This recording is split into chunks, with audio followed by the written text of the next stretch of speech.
Dani സൂചിപ്പിച്ചതുപോലെ ഒരു നാട്ടാന കാട്ടിനുള്ളിലേക്ക് കയറിയാൽ അത് ഏറെ ഓടിപ്പോവാനുള്ള സാധ്യതയില്ല.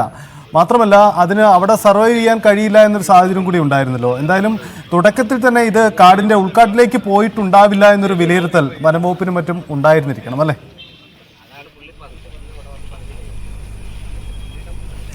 തീർച്ചയായും സഹിත അത് തന്നെയായിരുന്നു. കാരണം ഏറെ ഉൾക്കാട്ടിലേക്ക് പോകാനുള്ള ഒരു സാധ്യതയില്ല എന്ന് തന്നെയായിരുന്നു വിലയിരുത്തൽ. പ്രത്യേകിച്ച് ഇത് കാട്ടിലേക്ക് കയറുന്ന ഒരു സാഹചര്യം ഇതിപ്പോൾ കഴിഞ്ഞ 97-98 കാലയളവിലാണ് ഇത് അസാമിൽ നിന്ന് ഇവർ സ്വന്തമാക്കുന്നത്. പിന്നീട് ഉള്ള കാലം അത്രയും കാടിനോടല്ല അത് ചേർന്ന് കഴിയുന്നത്. നാട്ടാനയുടെമായി പൂർണ്ണമായ ഒരു നാട്ടാന എന്ന് പറയുന്ന രീതിയിലേക്കെല്ലാം തന്നെ മാറിയിരുന്നു. അതുകൊണ്ട് ഈ കാട്ടിലേക്ക് കയറുമ്പോഴുണ്ടാകുന്ന ഒരു സാഹചര്യം അത് എല്ലാവരും തന്നെ ഒരു ആശങ്ക ജനിപ്പിച്ചിരുന്നു. കാരണം ഇത് ഏത് രീതിയിലായിരിക്കും ഇതിന്റെ ഒരു പോക്ക് എന്നത്. കാരണം നമ്മൾ ഇവിടെ തന്നെ ഇതിനു മുൻപ് ഇവിടേക്ക് എത്തുമ്പോഴെല്ലാം തന്നെ കാട്ടാന ശല്യം റിപ്പോർട്ട് ചെയ്യുന്നതിന് വേണ്ടി തന്നെ ഇവിടേക്ക് വന്നിട്ടുണ്ട്. ഈ മേഖല ഇവിടുന്ന് കടന്നു പോകുന്ന ആ വഴി കുറെ അങ്ങോട്ട് ചെല്ലുമ്പോൾ ഇടമലയാർ ഡാം സൈറ്റിലേക്കെല്ലാം തന്നെ ഡാമിന്റെ ഭാഗത്തേക്കെല്ലാം ചെല്ലുമ്പോൾ തന്നെ ഇവിടെ നിന്ന് തന്നെ ഇൻസ്പെക്ഷൻ ടീം നമ്മളോട് പറയാറുണ്ട് വഴിയിൽ ആന ഉണ്ടാകും, സൂക്ഷിച്ചു പോവുക എന്നെല്ലാം തന്നെ പറയുന്നുണ്ട്. കാരണം അത്രയ്ക്കുണ്ട് വിഷയങ്ങളുള്ളൊരു സ്ഥലമാണ്. അപ്പോൾ അവിടേക്ക് ഒരു നാട്ടാന കയറി പോകുമ്പോൾ എന്തായിരിക്കും ഉണ്ടാകുക എന്നത്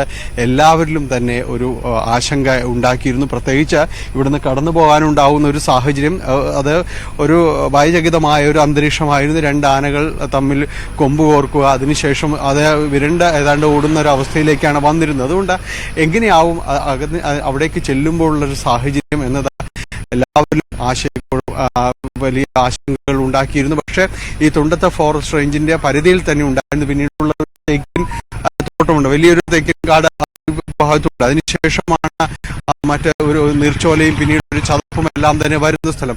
അപ്പോൾ ഈ ചതപ്പും കഴിഞ്ഞ് പിന്നിട്ട് വന്നതായിരുന്നു ആദ്യഘട്ടത്തിലെ ഒരു വിലയിരുത്തൽ. എങ്ങനെയെങ്കിൽ അത് വളരെ സങ്കീർണമായ ഒരു പ്രക്രിയയായിരിക്കുമായിരുന്നു എന്ന കാര്യത്തിൽ യാതൊരു സംശയവുമില്ല. കാരണം ഇതിനെ തിരിച്ച് നാട്ടിലേക്ക് അല്ലെങ്കിൽ കൊണ്ടുവരാൻ കഴിയും, അതിർവർക്ക് അതിന്റെ അകത്തേക്ക് പോകാൻ കഴിയും. ഏത് സാഹചര്യത്തിലാണ് ഈ ആന ഉണ്ടാകുക, മുറിവേറ്റിട്ടുണ്ടാകുമോ എന്നതടക്കമുള്ളൊരു കാര്യങ്ങൾ മാത്രവുമല്ല, അവിടേക്ക് ചെല്ലുമ്പോൾ മറ്റ് ആനകളുടെ മറ്റ് വന്യമൃഗങ്ങളുടെ അടക്കമുള്ളൊരു വിഷയങ്ങളെല്ലാം തന്നെ ഉണ്ടാകും. അങ്ങനെ പ്രതിസന്ധികൾ പലവിധമായി തന്നെ എല്ലാം മുന്നിൽ കണ്ടുകൊണ്ട് തന്നെയാണ് രാവിലെയുള്ള ഒരു ഓപ്പറേഷൻ സാധു എന്ന് വിശേഷിപ്പിക്കാവുന്ന ആ ഒരു ദൗത്യം ആരംഭിക്കുകയും എല്ലാം തന്നെ ചെയ്തത്. അതേ സർവ്വസജ്ജമായിട്ട് തന്നെയാണ് ഈ ഫോറസ്റ്റ് ടീം അകത്തേക്ക് പോവുകയും ചെയ്തത്. ഒരു എന്തെങ്കിലും ഒരു കാഷ്വാലിറ്റി ഉണ്ടായാൽ അതിനെ നേരിടുക എന്നത് തന്നെയായിരുന്നു. പൂർണ്ണസജ്ജമായിട്ട് തന്നെയാണ് അകത്തേക്ക് ആ ടീം പോയത്. പക്ഷെ വളരെ പെട്ടെന്ന് തന്നെ ആ ഒരു ശുഭവാർത്ത എത്തുന്നു. അതിനെ കൃത്യമായി ട്രാക്ക് ചെയ്യുന്നതിന് സാധിച്ചു എന്ന് തന്നെയാണ് അവർ വ്യക്തമാക്കുകയും ചെയ്തത്. അതിനുശേഷം കാര്യങ്ങൾ വളരെ പെട്ടെന്ന് തന്നെ മുന്നോട്ട് നീങ്ങുന്നു. കൃത്യമായി ആളുകൾ എവിടേക്ക് പോകുന്നു, അതോടെ പാപ്പാനെയും മറ്റു സംഘത്തെയും തന്നെ അവിടേക്ക് അയക്കുകയും എല്ലാം തന്നെ ചെയ്യുന്നു. അതിനെ അനുനയിപ്പിച്ചുകൊണ്ട് ആനയെ പുറത്തേക്ക് കൊണ്ടുവരാനായിട്ട് സാധിക്കുന്നു. വളരെ പെട്ടെന്ന് തന്നെ അതിനെ ലോറി സജ്ജമാക്കിയിരുന്നു, ലോറിയിലേക്ക് കയറ്റുന്നു, അത് തിരിച്ചു പോവുകയും ചെയ്യുന്നു എന്നതാണ്. എന്തായാലും ആശങ്കയോടുകൂടി ഇന്നലെ വൈകുന്നേരം മുതൽ ഉണ്ടായിരുന്ന ആ ഒരു അന്തരീക്ഷം ഇപ്പോൾ വളരെ പെട്ടെന്ന് തന്നെ ഇല്ലാതായിരിക്കുന്നു. അത് ഇവരുടെ ഒരു നിതാന്ത ഒരു ജാഗ്രത കൂടിയാണ് ഈ ഫോറസ്റ്റ് വിഭാഗം ഓഫീസർമാരുടെ.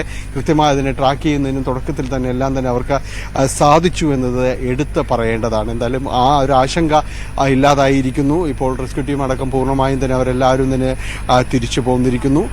സജിത, ഡാനി തുടരുക. MG